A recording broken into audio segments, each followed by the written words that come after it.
हनुमान् श्रीपदो वायुपुत्रो रुद्रो नघोजरः अमृत्यवीरवीरश्च ग्रामवासो जनाश्रयः धनदो निर्गुणः शूरो वीरो निधिपतिर्मुनिः पिङ्गाक्षो वरदो वाग्मी सीताशोकविनाशकः शिवः शर्वः परो व्यक्तो व्यक्ताव्यक्तो धराधरः पिङ्गकेशः पिङ्गरोमा श्रुतिगम्यः सनातनः अनादिर्भगवान् देवो विश्वहेतुर्जनाश्रयः आरोग्यकर्ता विश्वेशो विश्वनाथो हरीश्वरः भर्गो रामो रामभक्तः कल्याणप्रकृतिस्थिरः विश्वम्भरो विश्वमूर्तिर्विश्वाकारश्च विश्वपः विश्वात्मा विश्वसेव्योऽथ विश्वो विश्वहरो रविः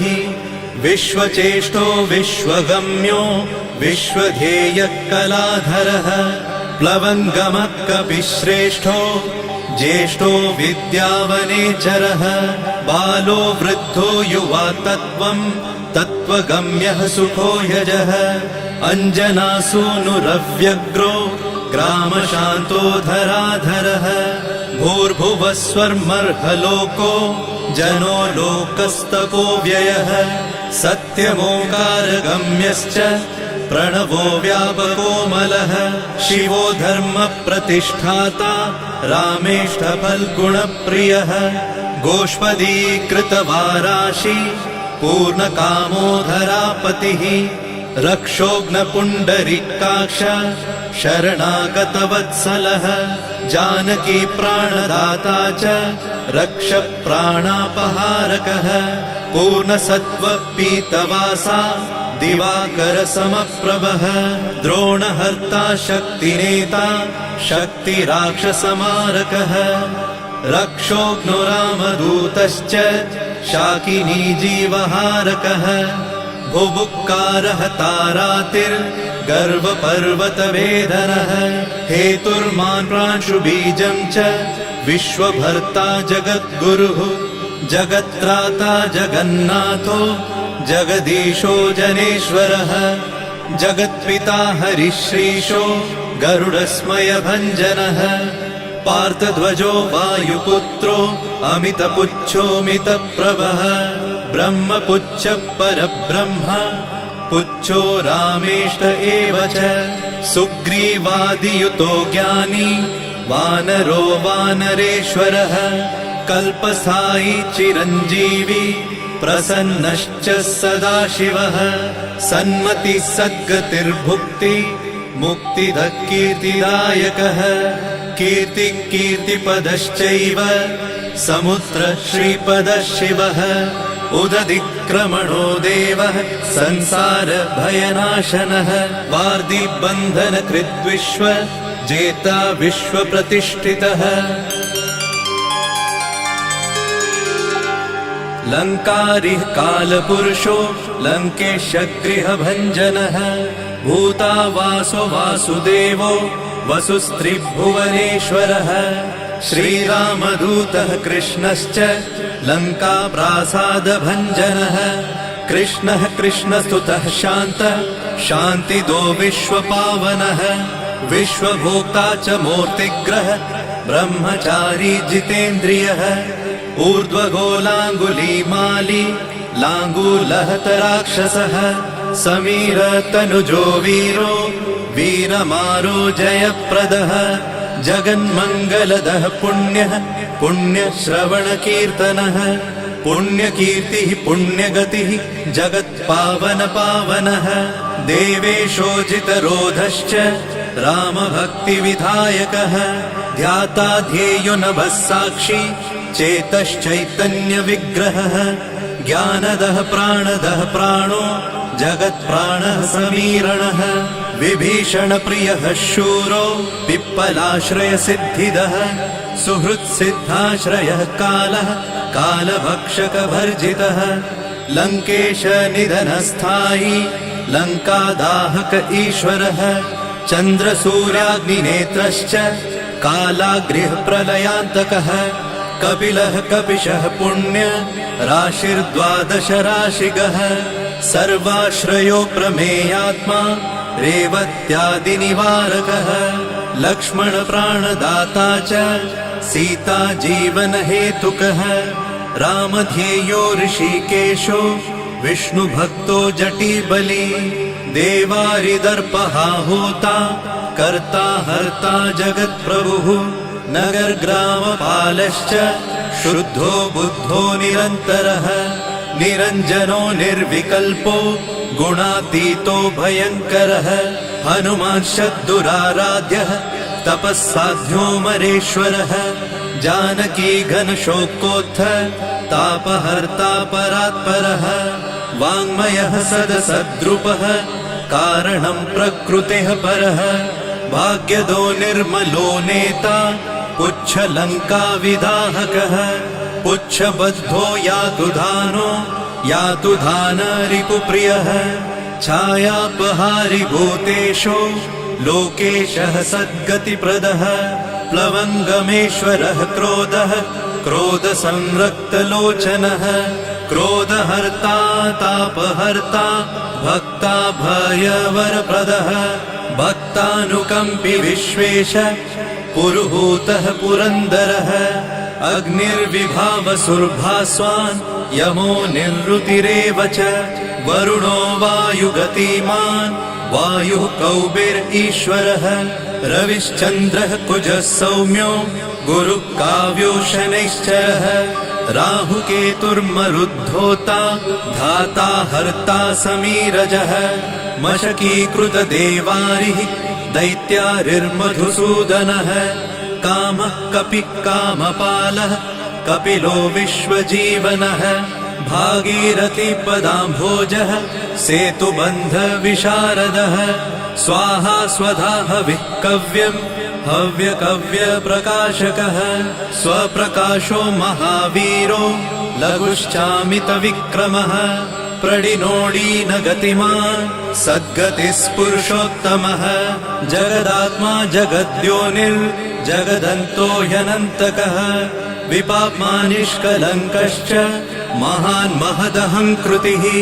खं वायुः पृथिवीयप वह्निर्दिक्काल एव च क्षेत्रज्ञः क्षेत्रपालश्च पल्वलीकृतसागरः हिरण्मयः पुराणश्च खेचरो भूचरो मनुः हिरण्यगर्भः सूत्रात्मा राजराजो विशाम्पतिः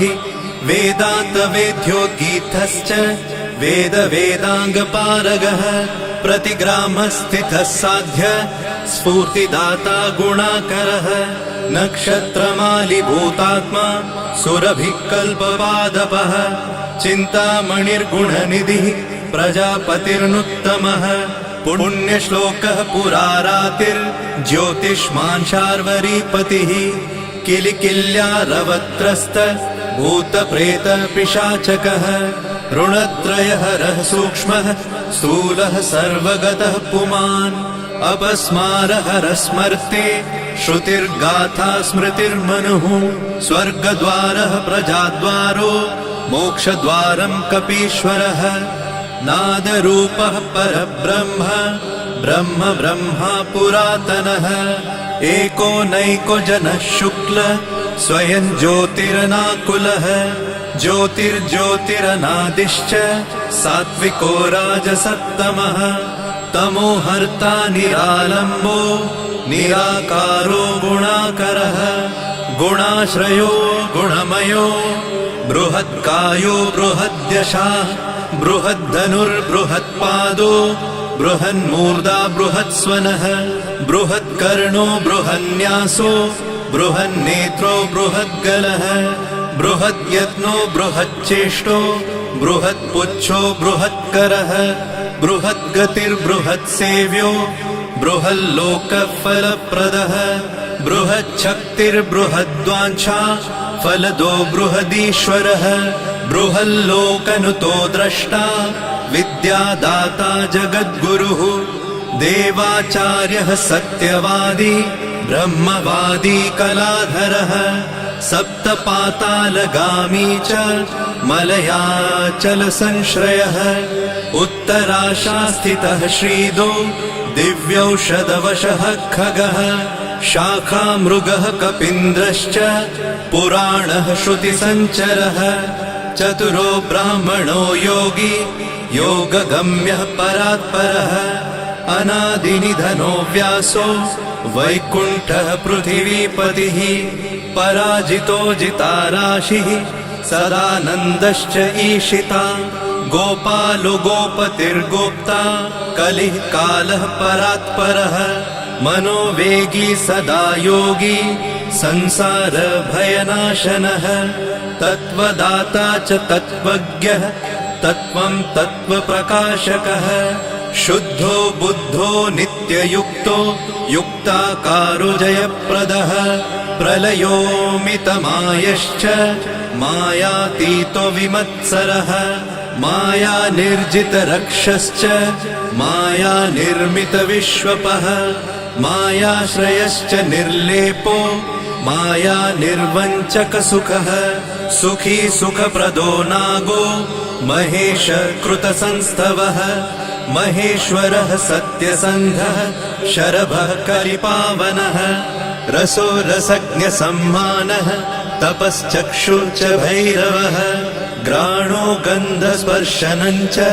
स्पर्शोऽहङ्कारमानदः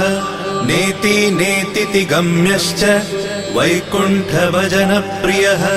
गिरिशो गिरिजाकान्तो दुर्वासः कविरङ्गिराः भृगुर्वसिष्ठश्च वनः तुम्बुरुर्नारदो मलः विश्वक्षेत्रं विश्वबीजं विश्वनेत्रश्च विश्वपः याजको यजमानश्च पावकः पितरस्तथा श्रद्धा बुद्धिक्षमा तन्द्रा मन्त्रो मन्त्रयुतस्वरः राजेन्द्रो भूपतिकण्ठ माली संसारसारथिः नित्यसम्पूर्णकामश्च भक्तकामधुगुत्तमः गणपकीशपो भ्राता पिता माता च मारुतिः सहस्रशीर्षा पुरुषः सहस्राक्ष सहस्रपात् कामजित् कामदहन कामकाम्यफलप्रदः मुद्रहारी रक्षोघ्नः क्षितिभारहरो बलः नखदंष्ट्रायुधो विष्णु भक्तो भयवरप्रदः दर्पः दर्पदो दृप्तः शतमूर्तिः अमूर्तिमान् महानिधिर्महाभोगो महाभोगो महार्थदः महाकारो महायोगी महातेजा महाद्युतिः महाकर्मा महानादो महामन्त्रो महामतिः महाशयो महोदारो महादेवात्मको विभुः रुद्रकर्मा क्रूरकर्मा रत्ननाभः कृतागमः अम्भोधिलङ्घनः सिंहो नित्यो धर्मप्रमोदनः जितामित्रो जयः सामो विजयो वायुवाहनः जीवदाता सहस्रांशुः मुकुन्दो भूरि दक्षिणः सिद्धार्थसिद्धिदः सिद्ध सङ्कल्पसिद्धिहेतुकः सप्तपातालभरणः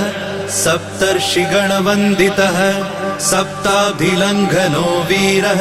सप्तद्वीपोरुमण्डलः सप्ताङ्गराज्यसुखदः सप्तमात्र निषेवितः सप्तलोकैकमुकुटः सप्तहोतास्वराश्रयः सप्तच्छन्दोनिधि सप्त छन्द सप्तजनाश्रयः सप्तसामोपगीतश्च सप्तपातालसंश्रयः मेधाविकीर्तिदः शोक हरिदौर्भाग्यनाशनः सर्ववश्यकरो भर्गो दोषघ्नपुत्रपौत्रदः प्रतिवादी मुखस्तम्भो दुष्टचित्तप्रसादनः पराभिचारशमनो दुःखघ्नुबन्धमोक्षदः नवद्वारपुराधारो नवद्वारनिकेतनः नरनारायणस्तुत्यो नरनाथो महेश्वरः मेखली कवची खड्गी भ्राजिष्णुर्विष्णुसारथिः बहुयोजनविस्तीर्ण पुच्छपुच्छहतासुरः दुष्टग्रहनिहन्ता च पिशाचग्रहघातुकः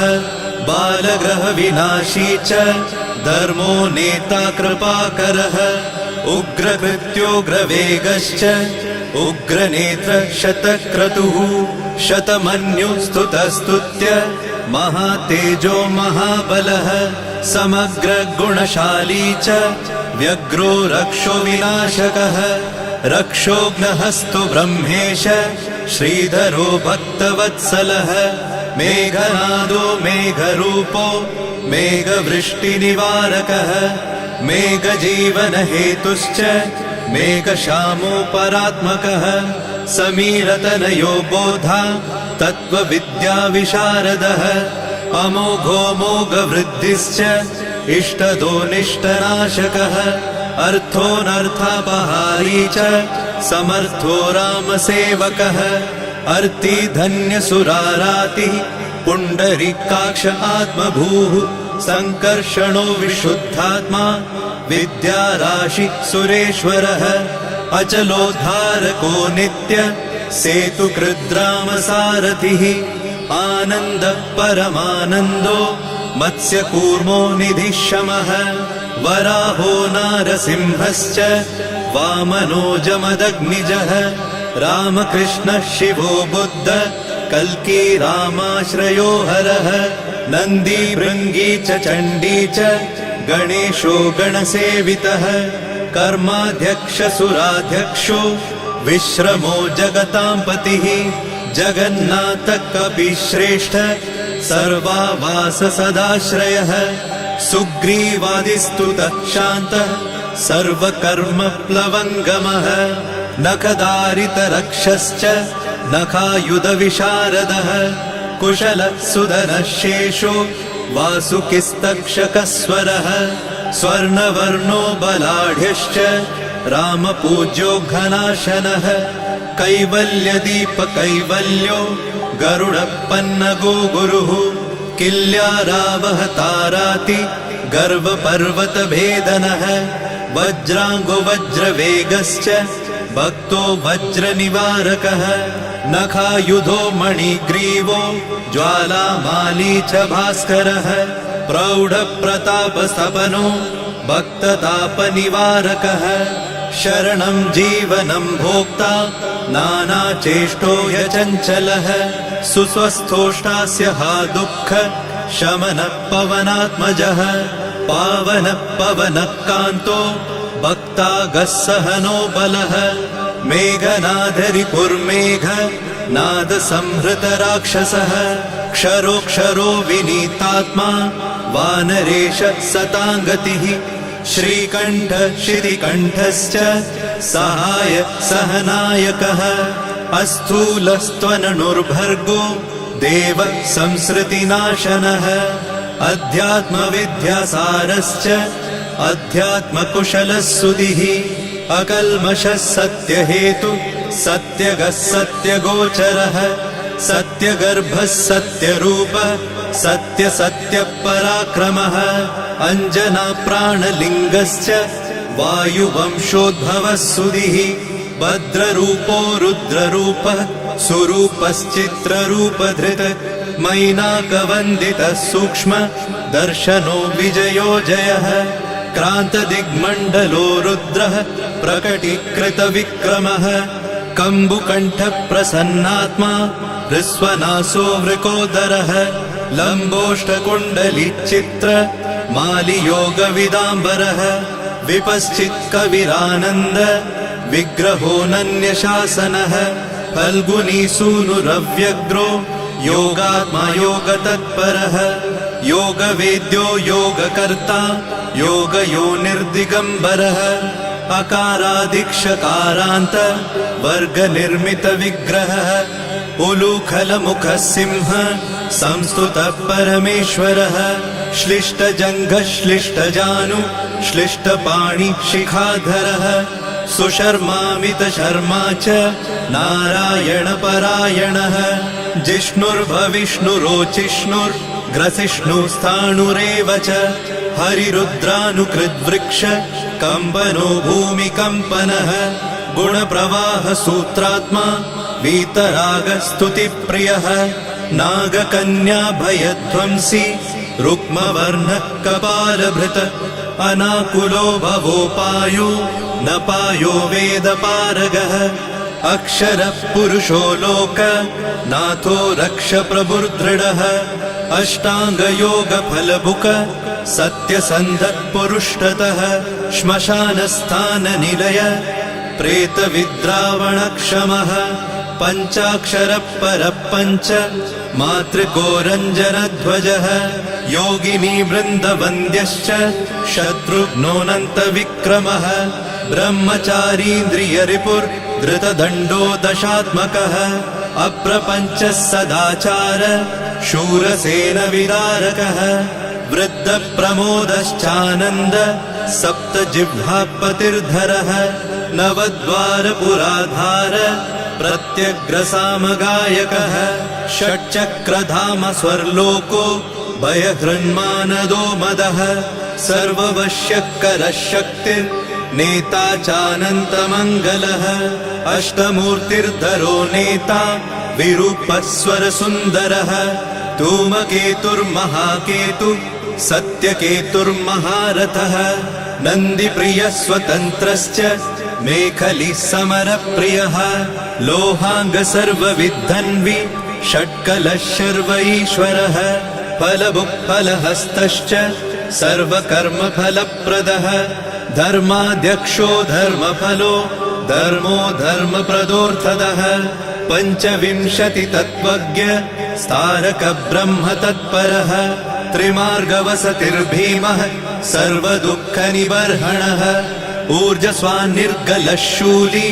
मालिगर्भो निशाचरः रक्ताम्बरधरो रक्तो रक्तमाला विभूषणः वरमाली शुभाङ्गश्च श्वेतश्वेताम्बरो युवा जयो जय परिवारः सहस्रवदनः कविः शाकिनी डाकिनी यक्ष रक्षो भूतौघभञ्जनः सद्यो जातः कामगतिर्ज्ञानमूर्तिर्यशस्करः शम्भुतेजा सार्वभौमो विष्णुभक्तप्लवङ्गमः चतुर्नवतिमन्त्रज्ञ पौलस्त्यबलदर्पः